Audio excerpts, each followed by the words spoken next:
Seorang teman David lemparkan bola kristal dia. Dia tidak bisa membantu tetapi maju untuk mengambilnya.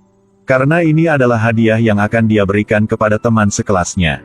Dan bola kaca baru saja jatuh tepat di sungai. Pada saat David mendapatkan bola kristal, kemudian hal yang tidak terduga terjadi. Air sungai yang dingin dalam sekejap meresap ke dalam dirinya. Pikir dia akan mati. Kemudian, air sungai membawanya ke perpustakaan. David sejenak jatuh ke dalam keadaan tidak tahu apa yang terjadi. Pada malam hari, dia pergi ke rumah yang tidak ingin pulang. Karena ibu dia meninggalkan tempat ini saat dia berumur 5 tahun. Dan sang ayah biasanya jika tidak memukulin, juga omong keras kepadanya. Kali ini ketika ayah hendak memukulnya. Kemudian kekuatan supernya muncul lagi. Dia berteleportasi ke perpustakaan lagi. Sangat jelas bahwa dia telah memperoleh kekuatan super. Jadi dia segera berlari pulang. Dapatkan uangnya dan tinggalkan rumah.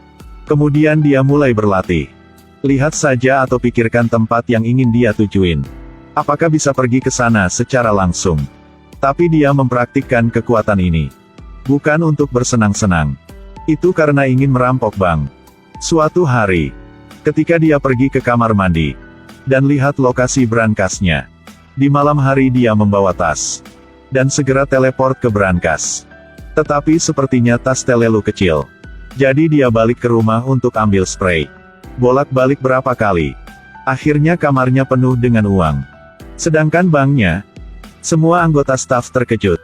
Bahkan pintu kamar tanpa berangkas tidak bisa dibuka. Apakah uang benar-benar memiliki sayap untuk terbang? Dalam sekejap mata, 8 tahun telah berlalu. Dan David telah dewasa juga. Kekuatan supernya juga semakin kuat. Kamarnya penuh dengan foto-foto jalan-jalan keliling dunia. Baru bangun dan pergi ke Maldives untuk surfing. Tiba di Mesir pada siang hari. Makan hamburger. Di malam hari, pergi ke Menara Jam. Lihat kota di malam hari. Jika Anda tidak ada hubungannya, dengarkan gadis-gadis itu. Tapi dia tidak tahu itu. Seseorang yang juga memiliki kemampuan untuk berteleportasi seperti dia. Diburu oleh sebuah organisasi. Nama kaptennya adalah Roland. Dia berpikir bahwa orang dengan kemampuan teleportasi itu menghancurkan tatanan dunia. Jadi dia sangat keras terhadap orang-orang dengan kekuatan super. Jika bertemu satu orang, bunuh satu orang. Pada saat yang sama mereka juga menargetkan David. Suatu hari David baru saja pulang. Kemudian menemukan orang asing di rumahnya. Saya hanya melihat bahwa dia tidak mengatakan sepatah kata pun dan mengeluarkan senjatanya. Maju dan serang David. Dia menghadapi penyergapan hiruk-pikuk. David benar-benar tidak berdaya untuk melawan. Tongkat setrum listrik dengan damage tinggi. Membuat dia tidak bisa berkonsentrasi. Dan juga mempengaruhi kekuatan dia. Karena untuk mencegah dia kabur, Roland menggunakan tali untuk mengikat kakinya. Dia memindahkan tongkat setrum. Dan teleport ke tempat lain. Gunakan gunting untuk memotong tali. Kemudian ambil uangnya dan teleportasi pulang. Suatu hari dia akan mengunjungi teman lamanya Millie. Tetapi tidak menyangka bahwa teman yang lain juga muncul. Di depan David menggoda Millie. Dia juga tidak banyak bicara. Tapi langsung lawan orang itu. Dia mendorong lawan ke tempat kosong. Lalu pergi bersama ke tempat menyimpan berangkas bank. Adegan yang satu ini membuat orang itu sangat takut. Kemudian David memberi Millie. Mari keliling dunia bersama. Dan Roland sedang melakukan pencarian di rumahnya. Dan menemukan foto Millie. Hari ini mereka juga pergi ke Colosseum. Di sini dia juga bertemu dengan orang misterius bernama Griffin. Seseorang yang memiliki kekuatan super teleportasi bahkan lebih kuat darinya. Griffin memberitahu David bahwa dia menjadi sasaran orang lain. Belum selesai omong. Kemudian dua anggota organisasi pergi ke tempat mereka. David melihat ini dan langsung kabur. Tapi sangat cepat ditangkap oleh musuh. Dan Griffin tidak panik sama sekali. Dan dengan lembut menghindari serangan mereka. Jelas untuk trik mereka. Dia sudah memahami. Mereka berdua sama sekali bukan lawannya. Hanya dalam beberapa saat dia mengalahkan mereka. Pada saat itu staf di sini mendengar suara. Tapi Griffin dengan cepat pergi dari situ. David dihentikan oleh polisi.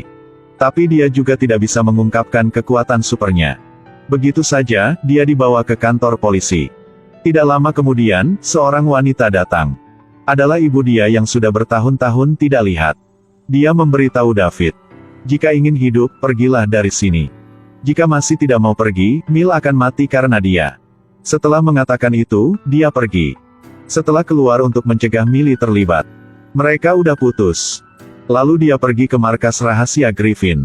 Griffin memberitahunya bahwa organisasi itu pasti akan membunuhnya. Termasuk anggota keluarga kamu. David segera kembali ke rumah setelah mendengarkannya.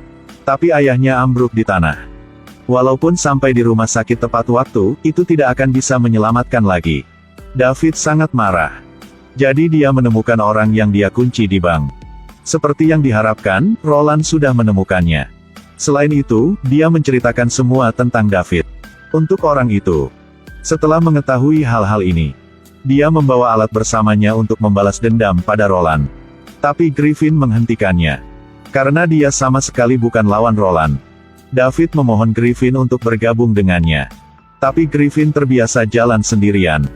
Jadi tidak ingin kerja dengannya.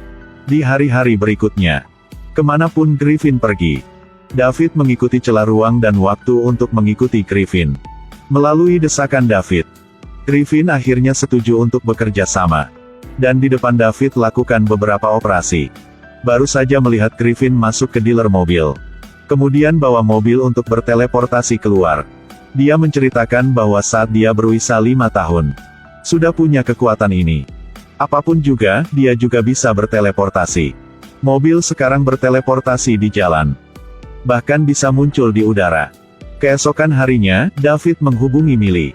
Katakan padanya bahwa dia memiliki kekuatan. Karena dia khawatir Roland akan membunuhnya juga. Dalam sekejap mata dia membawa Millie ke markas Griffin. Pada saat yang sama Roland juga datang ke rumah Millie. Selain itu, bawalah detektor jejak.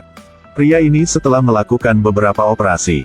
Detektor jejak membawanya ke tempat di mana jejak itu berada. Setelah itu, dia membawa bawahannya untuk mengejarnya. David tidak memiliki pengalaman tempur. Sangat cepat diikat di dinding. Tidak bisa bergerak. Roland juga tidak punya banyak kata. Dia mengeluarkan senjatanya dan bersiap untuk mengakhiri hidupnya. Untungnya, Griffin mengambil tindakan tepat waktu. Roland hampir dibakar. Tapi dia juga tidak takut. Griffin dikalahkan hanya dalam beberapa pukulan. Griffin benar-benar marah sekarang. Kemudian dia berteleportasi ke tempat lain. Mengendarai satu mobil kembali dan bergegas. Roland melihat itu dan segera berbaring. Hampir mati. Setelah beberapa saat bertarung, sesaat kembali ke rumah Millie. Griffin juga mengambil detektor jejak. Tapi yang tak terduga terjadi. Di celah teleportasi, Roland telah menangkap Millie. Griffin dirasuki oleh kebencian. Dia akan mengambil bom dan pergi ke sana. Konvergen tanpa henti dengan Roland. Tapi Millie masih di tangannya. Bagaimana jika dia terluka? Jadi David membawa bom itu bersamanya. Griffin juga mengejarnya. Dua pria bertarung di piramida, Mesir. Bahkan Kolosseum. Kemudian mereka berdua lewat dari satu tempat ke tempat lain. Dari gurun ke tempat paling tinggi di kota. Kemudian kembali ke jalan raya. Tapi sebentar. Mereka sampai di kolam renang lagi. Dari teleportasi kolam renang ke kutub selatan. Griffin gagal pada akhirnya. Dimanfaatkan oleh arus tegangan tinggi David. Kemudian dikurung di sana. Selanjutnya, dia sendiri. Kembali untuk menyelamatkan Millie. Tapi begitu dia tiba, dia disergap oleh musuh. Belum sempat untuk bereaksi. Udah diikat. Pada saat ini, David tiba-tiba melepaskan langkah terakhir. Rumah mulai bergetar hebat. Dalam sekejap rumah itu hilang. Tapi detik berikutnya rumah itu muncul di laut. Setelah lolos dari kendali tali, dia berteleportasi ke perpustakaan lagi. Tidak heran Roland masih bertekad. Harus membunuhnya. David sekarang tidak punya pilihan lain. Dia berteleportasi dengan Roland ke sebuah gua di gunung. Lalu David berkata, Roland tidak punya pilihan lain. Roland benar-benar menyebalkan kali ini. Dalam keadaan ini, tidak mungkin bisa hidup sampai 3 hari lagi. Endingnya, David menemukan sang ibunya. Dan ibu juga memberitahu bahwa kenapa dia harus pergi sejak David masih kecil. Ternyata ibunya juga anggota organisasi itu. Saat David baru 5 tahun, dia menemukan kekuatan dari David. Tidak ada pilihan lain, dia harus pergi. Kalau tidak, dia harus membunuhnya secara pribadi. Setelah mengetahui kebenarannya, David melepaskan segalanya. Dan dengan Millie mulai berkeliling dunia. Jika Anda memiliki kekuatan super seperti itu, bagaimana Anda akan menggunakannya? Bagaimana dengan menjadi super kurir? Film berakhir di sini. Terima kasih semuanya telah menonton.